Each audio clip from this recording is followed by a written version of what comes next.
आज की क्लास में हम लोग बहुत ही इम्पॉर्टेंट टॉपिक पढ़ेंगे कि धातुओं की क्रियाशीलता श्रेणी,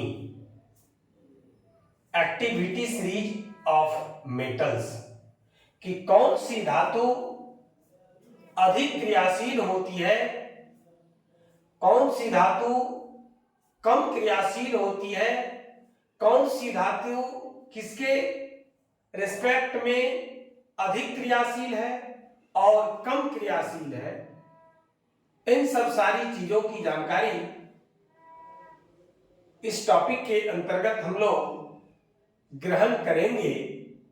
आइए देखते हैं कि धातुओं की क्रियाशील सक्रियता श्रेणी, एक्टिविटी सीरीज ऑफ मेटल्स, कि कौन सा धातु अधिक क्रियाशील है, कितना जल्दी वो रासायनिक अभिक्रिया में भाग लेकर और नया पदार्थ बना लेता है। सबसे ऊपर में देखिए है पोटेशियम। पोटेशियम सबसे अधिक सक्रिय धातु है, क्रियाशील धातु है, इसलिए कि सूची में सबसे ऊपर स्थान पोटेशियम का है। उसके बाद देखिए कैल्शियम का है, सोडियम है, मैग्नीशियम है, एल्युमिनियम है, जिंक है, लोहा है, फिर उसके बाद टीन है, लेड है, फिर हाइड्रोजन है। देखिए हाइड्रोजन को घेर कर रखा गया है। फिर उसके बाद तांबा है, पारा है, चांदी है, और सबसे कम, सबसे नीचे इस सक्रियता श्रेणी में, क्रियाशीलता श्रेणी में स्थान सोना को दिया गया है। यानी सबसे कम सक्रिय धातु, सबसे कम एक्टिव एलिमेंट, क्रियाशील धातु सोना है। इसलिए सोना महंगा भी है, कारण सोना का जल्दी ना रंग परिवर्तन होता है, ना वो कोई चीज से क्रियाशील है, और है भी तो बहुत कम मात्रा में, यानी उसकी चमक बरकरार रहती है। अगर सोना में भी लोहा की तरह जंग लग जाए तो सोना का कीमत जो है वो नहीं रहेगा, सोना का जो महत्व है वह नहीं रहेगा। आइए हम लोग देखते हैं कि ऊपर से नीचे जैसे जैसे हम आते जा रहे हैं, धातुओं की क्रियाशीलता, धातुओं की सक्रियता घटते जा रही है। ऊपर सबसे अधिक सक्रिय धातु है, नीचे सबसे कम सक्रिय धातु है। आखिर इस क्रियाशीलता श्रेणी, सक्रियता श्रेणी का जरूरत क्या है, क्यों हम लोग पढ़ रहे हैं, ये भी तो सवाल बनता है। जब हम रासायनिक अभिक्रिया करवाते हैं दो से अधिक धातु के बीच, तो उस स्थिति में ये बहुत ही इंपॉर्टेंट है याद रखना कि जो है किस प्रकार से रासायनिक अभिक्रिया होगी और किस प्रकार से अधिक क्रियाशील धातु अपने से कम क्रियाशील धातु को विस्थापित कर देती है, कम क्रियाशील धातु अधिक क्रियाशील धातु के द्वारा विस्थापित कर दिया जाता है। एक उदाहरण हम लोग देखेंगे कि यहां पर देखिए जिंक है और जिंक के नीचे तांबा है, कॉपर।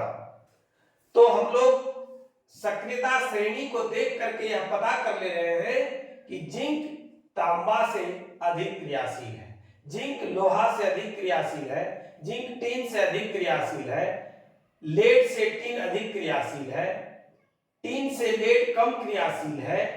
इस क्रियाशीलता श्रेणी के द्वारा हमें इस बात की जानकारी मिलती है।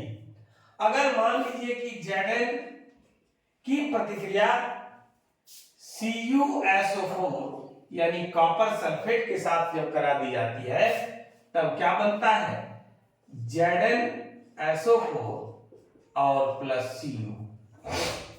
यहां हम लोगों ने क्या देखा कि जिंक अधिक क्रियाशील है, मोर रिएक्टिव है, जिसके कारण जिंक के द्वारा कॉपर का विस्थापन करके कॉपर देखिए अलग इधर अलग थलग पड़ गया और अपना कुर्सी, अपना स्थान किसको देना पड़ा, जिंक को देना पड़ा, और जिंक कॉपर सल्फेट से प्रतिक्रिया करके जिंक सल्फेट और कॉपर बनाता है। यहां पर हम लोग एक तरीका से याद रख सकते हैं कि हम लोग अगर किसी कुर्सी पर बैठे रहते हैं और हम लोगों से कोई सीनियर आ जाते हैं, बड़े लोग आ जाते हैं, तो झट से हम लोग क्या करते हैं, अपनी कुर्सी छोड़ करके और उनको देख करके हम लोग हट जाते हैं। ठीक यहां पर उसी प्रकार से कॉपर से सीनियर जिंक है, कॉपर से ज्यादा मोर रिएक्टिव कहिए जिंक है, इसलिए कॉपर विस्थापित हो जाता है, हट जाता है और जिंक को अपना स्थान दे देता है। यहां पर ये बहुत ही इंपॉर्टेंट है, इसलिए हम लोग सक्रियता श्रेणी को पढ़ते हैं। अब इस सक्रियता श्रेणी से वस्तुनिष्ठ प्रश्न भी पूछा जाता है, बराबर पूछा जाता है कि धातुओं की सक्रियता श्रेणी में सबसे अधिक सक्रिय धातु कौन सा है। आपको जवाब देना है पोटेशियम है, जिसका संकेत K है। ये जो भी ब्रैकेट में लिखा हुआ है उस धातु का, उस तत्व का संकेताक्षर है, सिंबल है, संकेत है। अब आपसे पूछा जाएगा कि सबसे दूसरा टाइप का जो प्रश्न है कि इस सक्रियता श्रेणी में सबसे कम क्रियाशील धातु कौन सा है, तो हम लोगों को जवाब देना है सोना है, Au औरम गोल्ड, जिसका कि आभूषण बनता है, कीमती होता है। इसके बाद ऐसा भी प्रश्न रहता है कि जैसे 4 तत्व का नाम दे दिया, कैल्शियम, सोडियम, मैग्नीशियम, एल्युमिनियम।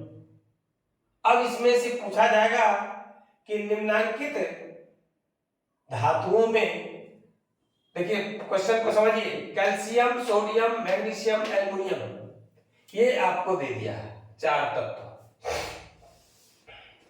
ठीक है। अब इस प्रश्न में इसमें से पूछेगा कि निम्नलिखित में से कौन सा धातु सबसे कम क्रियाशील है, तो जवाब क्या होगा, एल्युमिनियम। सबसे अधिक क्रियाशील धातु कौन सा है चारों में से, तो कैल्शियम। इस तरह का प्रश्न आपको सक्रियता श्रेणी से दिया जा सकता है और दिया भी रहता है। इसलिए हम लोगों को क्या करना है, सक्रियता श्रेणी में ऊपर से नीचे नाम याद रखें, potassium, calcium, sodium, magnesium, aluminium, zinc, लोहा, टीन, लेड, फिर हाइड्रोजन, तांबा, पारा, चांदी और सोना, इस तरह से याद रखेंगे।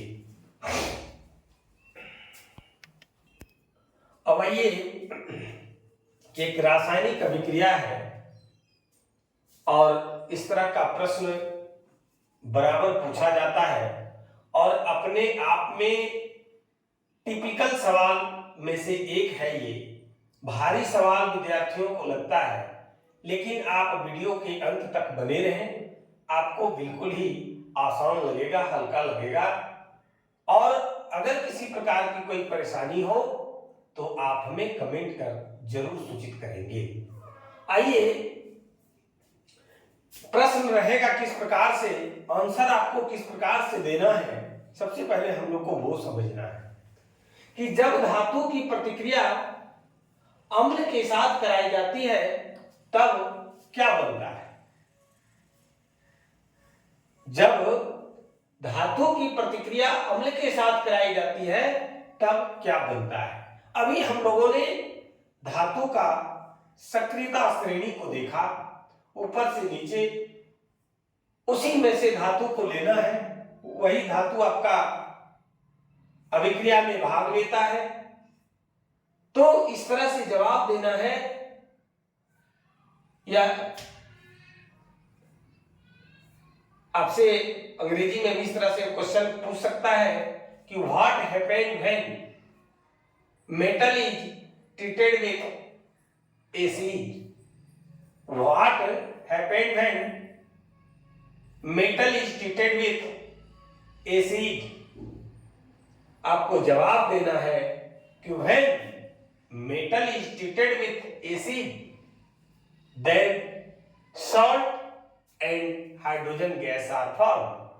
कि जब धातु की प्रतिक्रिया अम्ल के साथ कराई जाती है तब लवण और हाइड्रोजन गैस बनता है। आइए देखें, एक धातु है, नाम आप लोग जान रहे होंगे, पहचान रहे होंगे, जिंक की आजस्ता।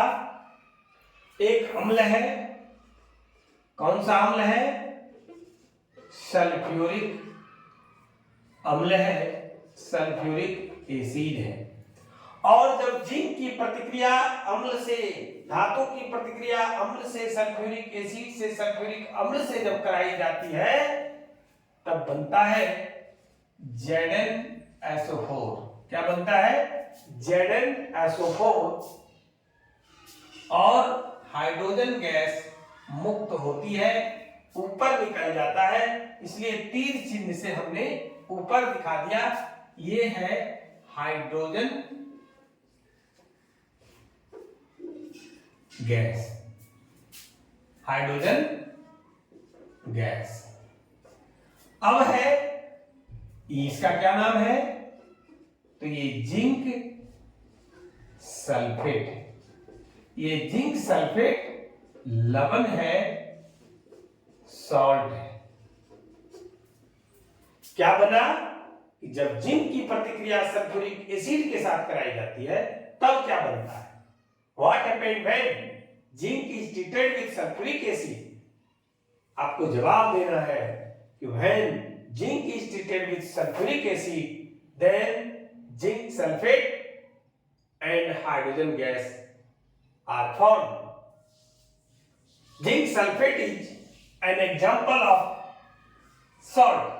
जिंक सल्फेट सॉल्ट का उदाहरण है, लवण का उदाहरण है। अगला देखते हैं एग्जांपल कि जब आयरन, लोहा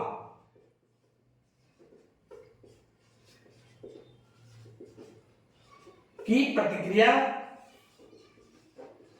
हाइड्रोक्लोरिक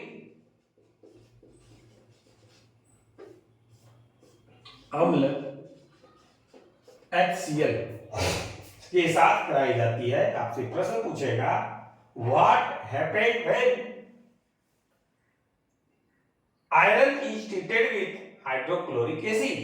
आपको जवाब देना है कि when hydrochloric acid, when iron is treated with hydrochloric acid then iron chloride and hydrogen gas are formed. कि जब आयरन की प्रतिक्रिया हाइड्रोक्लोरिक अम्ल के साथ कराई जाती है तो बनता है FeCl2 प्लस हाइड्रोजन गैस। अब देखिए ये हाइड्रोजन गैस ऊपर की ओर चला गया और इसका नाम है फेरस क्लोराइड या आयरन क्लोराइड।